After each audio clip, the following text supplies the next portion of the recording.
Hai, welcome to Disease Notes by Mastermind Study. Hari ini kita akan membahas salah satu penyakit katup jantung, yaitu regurgitasi mitral, atau mitral regurgitation, atau sering kita singkat sebagai MR. Kali ini kita akan membahas segi patofisiologi dari mitral regurgitation.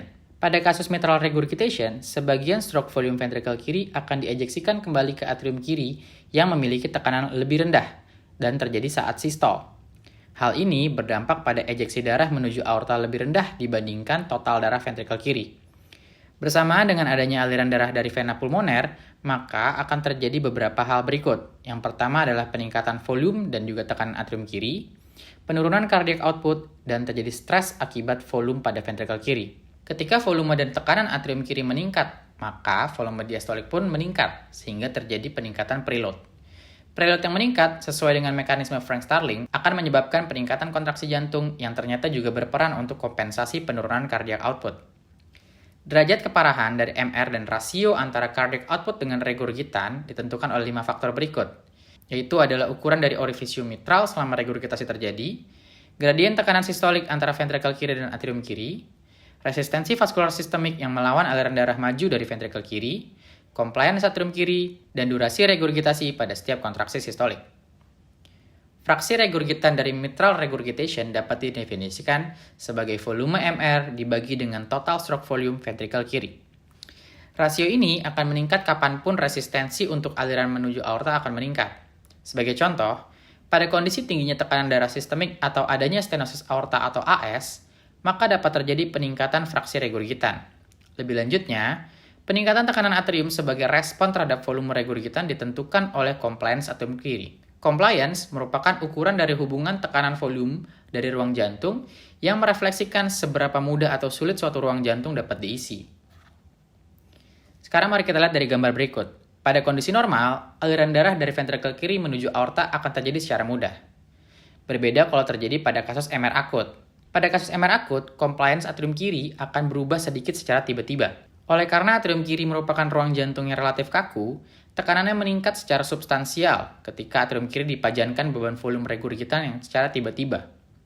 Peningkatan tekanan ini akan ditransmisikan menuju sirkulasi pulmoner dan dapat menyebabkan kongesti paru dan edema secara cepat yang merupakan kondisi kegawat daruratan. Sebagai tambahan, seperti pada kasus mitral stenosis, tekanan arteri pulmoner dan jantung kanan akan secara pasif meningkat. Pada kondisi MR akut, ventrikel kiri akan mengakomodasikan peningkatan beban volume yang kembali dari atrium kiri berdasarkan hubungan Frank-Starling. Hasilnya adalah peningkatan kompensasi di stroke volume ventrikel kiri dan fraksi ejeksi. Sehingga pada akhir dari setiap kontraksi sistolik, volume ventrikel kiri tetap normal pada jantung yang masih berfungsi baik. Pengosongan sistolik dari ventrikel difasilitasi di MR oleh penurunan tahanan atau resistensi terhadap kontraksi ventrikel kiri.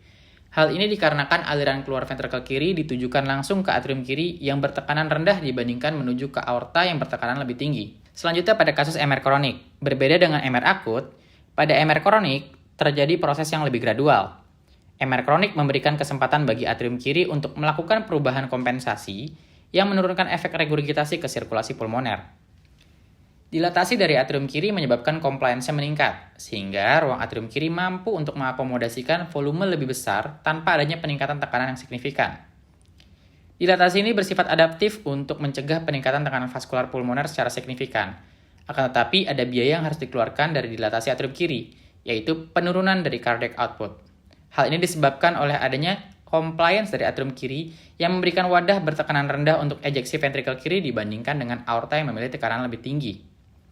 Hal ini menyebabkan lebih tingginya fraksi darah regurgitan yang masuk ke atrium kiri.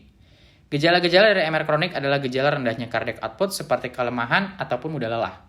Sebagai tambahan, dilatasi dari atrium kiri secara kronik akan menjadi predisposisi untuk perkembangan terjadinya atrial fibrillation.